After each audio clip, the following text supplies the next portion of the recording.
n'était pas évident, parce que la commune a été en quelque sorte impactée très fortement par cette zone industrielle et commerciale, puis qu'il s'est créé avec, je vois monsieur le maire de Fléville, et c'est des voisins, maire un climat d'amitié que je voudrais saluer aujourd'hui, un climat également de respect réciproque, de sérénité et de capacité entre les directeurs généraux des villes et des maires de développer un climat très fort, je dirais, d'amitié, d'efficacité et de sens du bien commun.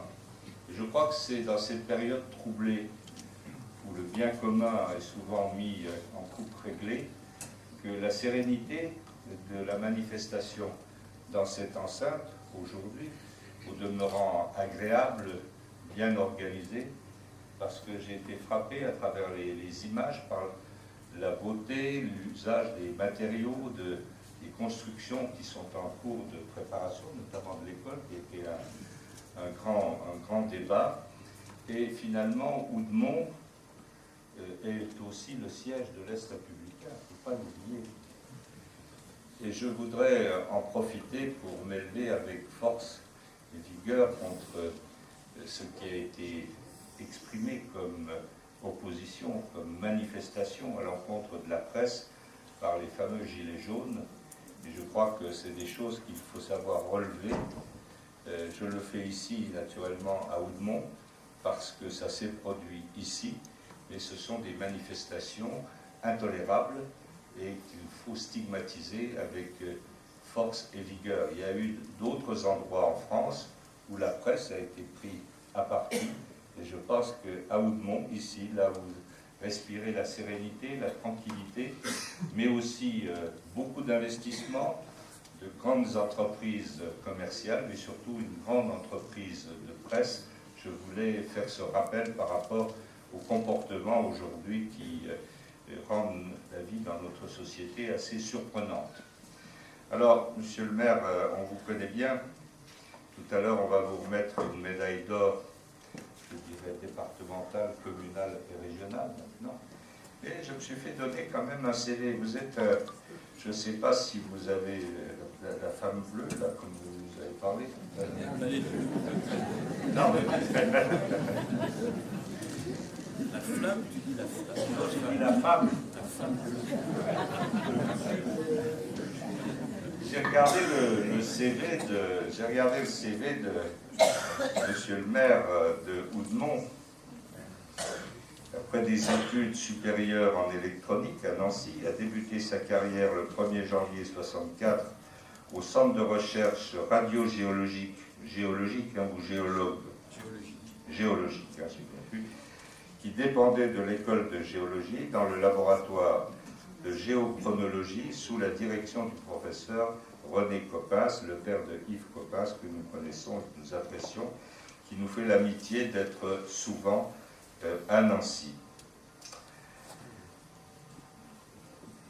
La mission du labo était datation des minerais uranifères, carbone 14, datation des roches lunaires. De 1974 à 2005, Université de Nancy 2 à différents postes, ingénieur chargé des services de l'audiovisuel, des nouvelles technologies, gestion du patrimoine immobilier. Au cours de cette période, vous avez passé un DEA d'histoire et enseigné l'informatique à l'IUT Charlemagne.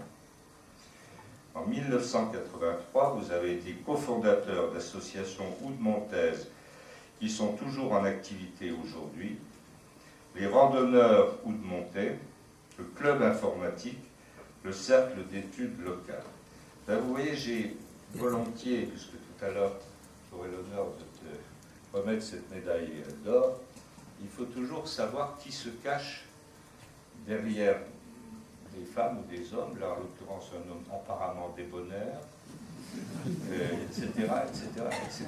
Mais derrière, quand on gratte les choses, il y a beaucoup de talent, beaucoup de compétences, beaucoup de passion, et à travers les images qui nous ont été montrées, à travers l'exposé sur la vie à Houdemont et les réalisations, on retrouve quelque part le personnage du maire, on n'oublie pas les réalisations antérieures, mais ce qui se passe aujourd'hui, ce jeune homme qui est spécialiste des finances, et aux côtés de Pierre Boileau, avec lequel il travaille sur les finances de la métropole,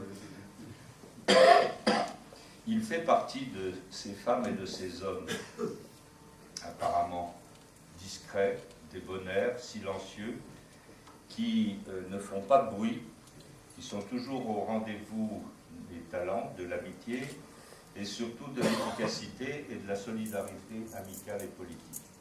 Et je voudrais te dire, si tu me le permets, en te tutoyant, un très grand merci avec tous nos collègues pour ce beau parcours personnel, ce temps consacré à la commune de Houdemont et au Fontenoy. J'adore le Fontenoy, sa source qui jaillit du plateau de Haye.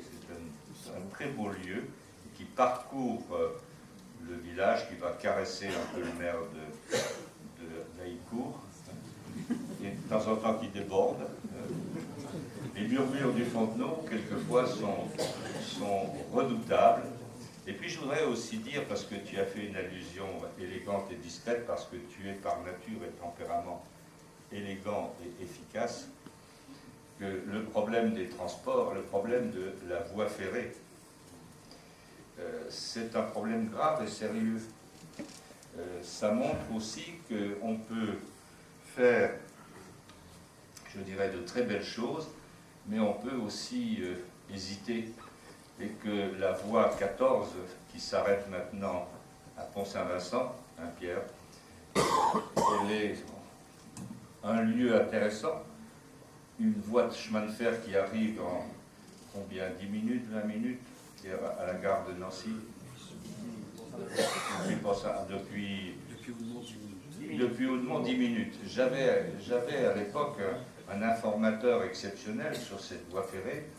C'était mon ami le président Lignac, le patron de l'Est républicain à l'époque, et qui, quand on l'invitait à déjeuner place Stanislas, me disait: je descends du train, j'ai mis 10 minutes pour venir de Houdemont au centre de Nancy. C'est longtemps que ça m'avait frappé, et me disait: c'est quand même, par rapport à la complexité de la circulation et par rapport à la modalité intéressante que représente le chemin de fer, nous avons intérêt à tout faire pour protéger ce mode de transport. C'est ce que nous avons fait. Nous y avons mis un petit peu d'argent, monsieur le maire de Jarville, hein, pour que le fameux saute-mouton de Jarville, hein, qui permet de passer et de garantir le fonctionnement de la ligne 14, soit revu et corrigé. Ça avait coûté pas mal d'argent. Mais aujourd'hui, le problème est différent. Le problème est humain. Il est un problème également de management de la SNCF, qui considère que le personnel affecté à cette ligne 14 est un personnel qui peut être utilisé en cas de pépin, de nécessité, de manque pour d'autres lignes. Ce qui fait qu'on est dans cette situation paradoxale d'avoir un mode de transport de grande qualité qui est précieux, qu'il faut absolument préserver, mais dont, je dirais, la sérénité et le fonctionnement naturel ne sont pas garantis de façon optimale.